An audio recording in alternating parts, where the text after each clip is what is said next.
大家好，今天带大家看一下1小时加热2000到2500份的盒饭加热设备长什么样。请看一下，这一个是盒饭加热设备的一个控制柜，这是未发货的一个设备，这是进料端，经过进料端以后是微波抑制器，然后是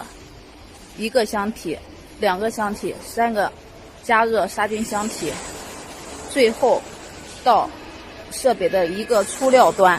完成加热，设备流水线生产，只需要1个操作人员启动关机设备就可以，不需要额外的人员再操作设备。